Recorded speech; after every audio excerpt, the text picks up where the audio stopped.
Oke, sebutin nama kelompoknya sama laporannya. Perkenalkan, nama Tunggu saya. sebentar. Oke. Perkenalkan, nama saya Putri Laila. Saya perwakilan dari kelompok 3 ingin mempresentasikan hasil observasi yang kelompok kami buat tentang kondisi air Sungai Ciliwung di hulu, lebih tepatnya di kawasan Puncak Bogor. Hasil observasi yang pertama yaitu warna air. Warna air di Sungai Ciliwung hulu masih terlihat bening kehijauan. Yang kedua, bau. Bau di Sungai Ciliwung hulu tidak berbau. Yang ketiga, kejelasan air. Kejelasan air di sana masih jernih dan dasar sungai terlihat. Yang keempat, sampah. Hampir tidak ada sampah rumah tangga di sana, tetapi masih ditemukan sedikit daun dan ranting alami. Yang kelima dan yang terakhir, aktivitas sekitar. Aktivitas sekitar di sana masih banyak pohon, tetapi mulai terlihat pemukiman baru. Kesimpulan sementara yang dapat diambil adalah air Sungai Ciliwung di bagian hulu masih tergolong bersih dan belum tercemar berat. Namun, perlu diwaspadai karena mulai ada pemukiman yang berkembang. Oke, dari kelompok 3 udah ngebahas tentang kondisi Sungai Ciliwung yang di daerah hulu ya? Ya. Daerah hulu kawasan Puncak Bogor. Tadi udah dijelaskan ya, warnanya masih bening, berarti masih bersih. Baunya juga masih wangi, tidak ada bau ya. Terus kejelasannya juga airnya jernih ya.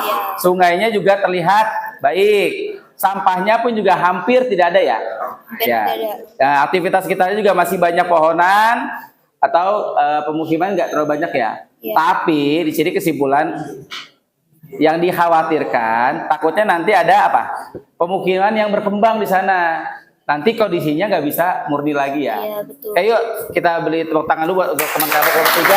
Penjelasannya udah jelas ya. Oke. Makasih.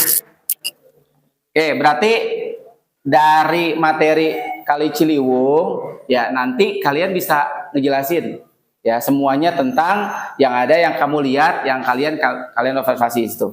Oke, yuk. Yang selanjutnya untuk perwakilan kelompok 5 boleh maju ke depan. Maju ke depan kalau 5. Kamu sendiri doang? Sendiri, udah nggak apa-apa sendiri. Perwakilan nggak apa-apa. Oke. Yuk. Assalamualaikum warahmatullahi wabarakatuh. Waalaikumsalam warahmatullahi wabarakatuh. Dari kelompok 5 ingin memberitahukan hasil observasi saya di air Sungai Ciliwung di hilir kawasan Bukit Duri, Jakarta. Jakarta ya. Hasil observasinya warna air coklat kehitaman, baunya menyengat seperti limbah dan sampah membusuk. Kejelasan air keruh, tidak tembus pandang. Untuk sampah, banyak sampah plastik, popok sekali pakai, dan limbah rumah tangga terapung. Untuk aktivitas sekitarnya, padat penduduk, banyak bangunan di bantaran sungai.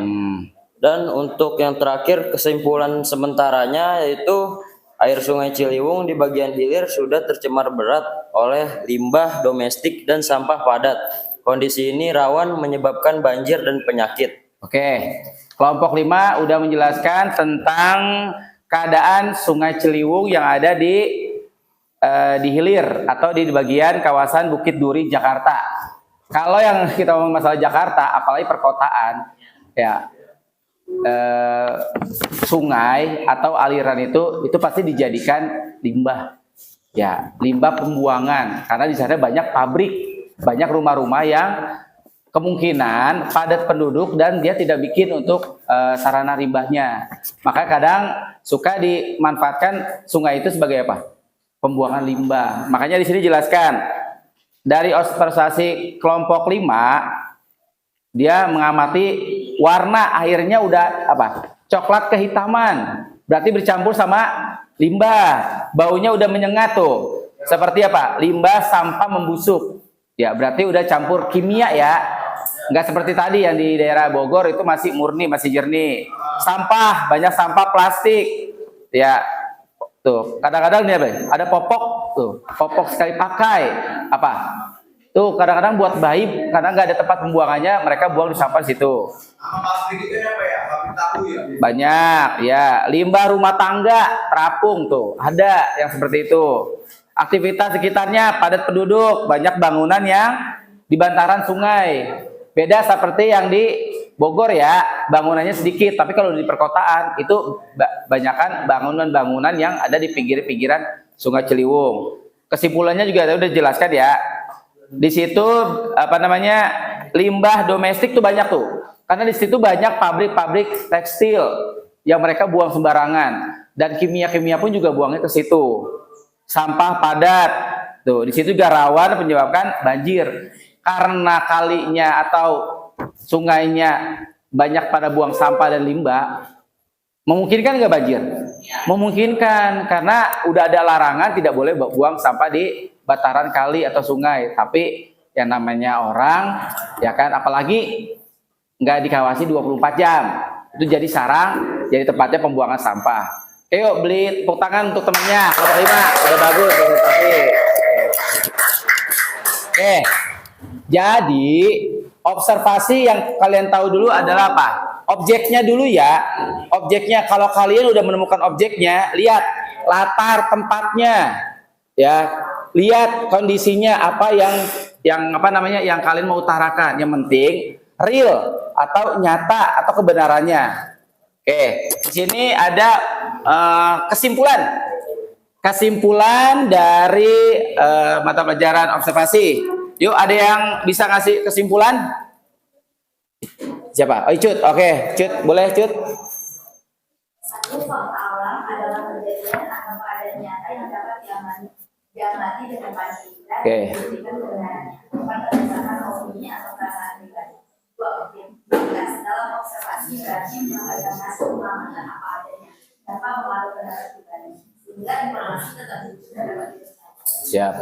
Banyakkan informasi dari dua atau laporan sangat penting kesamaan, perbedaan, serta memberikan informasi yang paling sesuai dengan fakta. Empat, informasi akurat memiliki ciri sumber yang jelas, data atau bukti, dan sesuai hasil pengamatan mata tanpa tambahan opini yang tidak terpakai. Lima, kesalahan umum yang harus dihindari. Dapatkan pendapat pribadi, mencari informasi tanpa memeriksa sumber, serta tidak mencatat data secara lengkap. Nah, bahasa dalam laporan harus menggunakan bahasa Indonesia karena beras dan tidak memaksakan agar tidak salah tafsir. Tujuh, langkah pertama dalam menggunakan informasi adalah membaca laporan terlebih dahulu. Oke, kesimpulannya udah dibacain sama Cut ya. Jadi yang kalian pahami tentang observasi, yang pertama adalah kalian tahu dulu observasi tentang apa dulu? Tentang alam, pengertiannya. Ya, terus lanjut ke sifat objektifnya, pengertian faktanya. Jadi kalian juga harus paham. Jadi sebelum kalian mengambil observasi laporan, minimal objektivitasnya kalian harus paham dulu. Ya, ada yang mau ditanyakan sebelumnya? Udah paham kesimpulannya? Paham ya? Oke. Tugas untuk di rumah dan dikumpulkan minggu depan. Ya, buat observasi. Bikin laporan tentang sekolah. Kalian harus observasi tentang sekolah. Boleh. Kalian mau tentang apa? Observasi tentang kantin. Boleh. Kelas boleh, lab IPA boleh. Yang penting hubungannya ada lingkungan sekolah. Ya, dikumpulkan. Ini pribadi ya, personal ya, tugas personal bukan tugas kelompok, tugas personal. Dikumpulkan minggu depan. Nah, nanti akan ada presentasi seperti ini juga. Satu saya sebutkan namanya, nanti maju untuk menjelaskan tentang observasi. Paham ya? Oke. Karena udah ada yang nggak adanya lagi nih, ya kan? Makanya materinya saya tutup ya.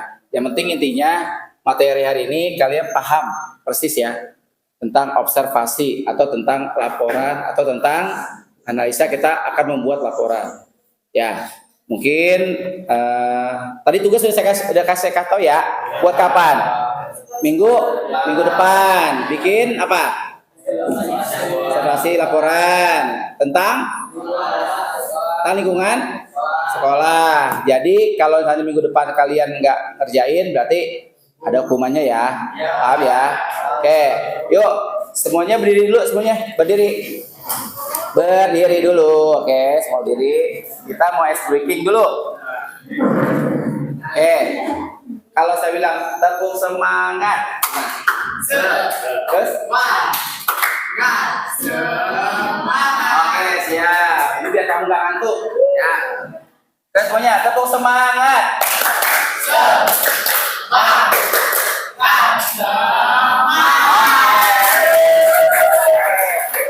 Lagi. Oke, saya akhiri ya untuk materi hari ini. Mudah-mudahan kamu bisa paham untuk materi hari ini.